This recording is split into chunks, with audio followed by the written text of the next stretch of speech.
المنشور الرسمي نزل ان الفرد هياخد كيس سكر وكيس رز وازازه زيت ويدفع حق الرز. وطبعا الرز يعني الناس مش قابله اصلا، لان الناس مش عارفه تتعامل معاه. ولا الوزير قال كلام ورجع في كلامه، ودي لوحدها نصيبه سودة اساسا بالنسبه للمواطن. المواطن النهارده واقف بيقول لي كيس رز للفرد، وبعدين رجع قال لك ايه للبطاقه. جم على النت قالوا ده كيس رز وازازه زيت وكيس سكر.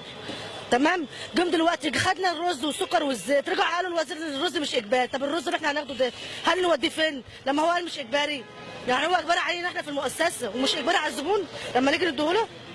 طب الفرق ده هنوديه فين؟ كيلو زيت وكيلو السكر، هل هو هنا بيديني كده؟ ما بيدينيش. لو قلت المواطن ياكلني. طب اعمل ايه؟ هو حاططنا في حيره وباعد ايده. ما ينزل يشوف الواقع، ينزل يشوف الناس بتعاني ليه.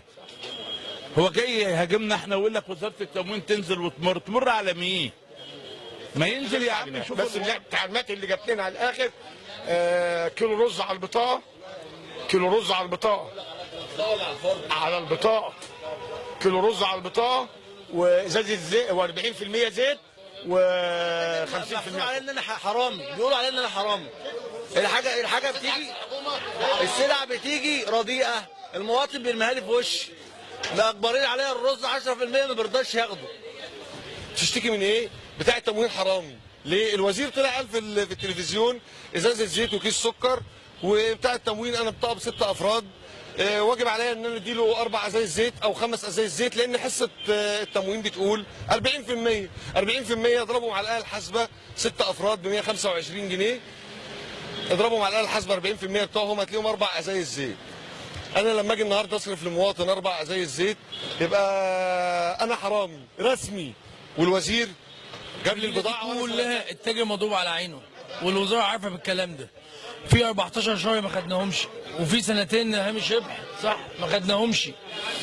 وبصراحه المنظومه القائمين على ادارتها فاشله. والله التعليمات كلها متناقضه مع بعضيها. يعني قالوا الفرد هيبقى ازازه زيت وكيس سكر وكيس رز.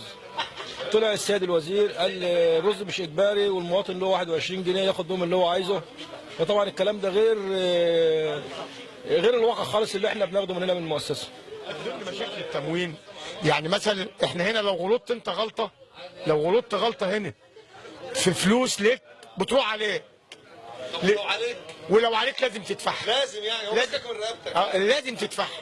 ودي من ضمن مشاكلي يعني هنا. الرز معانا في الفاتوره اهو.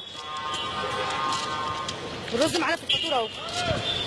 طب ليه بيقول لي الزبون ما هوش اجباري لما هو مش اجباري على الزبون، اجباري عليا انا؟ المواطن عارف يستحسن المنتج بتاعه، المنتج بيجي له زي الزفت، رز زي الزفت، زيت زي الزفت، مفيش حاجه عدله. والتاجر واخد على عينه، فانت ما تعرفش برضه مين اللهو الخفي اللي بقى مين على رايك. وبنطلع المواطن مطحون بيمشي في الشارع يكلم نفسه، الناس اتجننت مش لاقيين حاجه، كل حاجه غلا. هيجيبوا منين؟ شركه طنطا للزيت والصابون بتطلع ازازه زيت كامله لتر ب 21 جنيه، وانا شاري من شركه ارما 800 مللي 18 جنيه 65 قرش. اكلفها مشال ونقل قد ايه؟ واكلفها دخان قد ايه على ما تجيلي عشان انزل بضاعتي في قلب دكاني؟ وقفت عليا ب 19 جنيه، بعت ب 20 جنيه. ازازه الزيت ايه هو التجاره ايه غير 10% ربح؟ احسب لي كده 20 جنيه او 19 جنيه في 10% هتلاقي جنيه و90 قرش. طب انا باخد الجنيه وباخد على قفايا. حامل الهم، هعمل ايه مع المواطن؟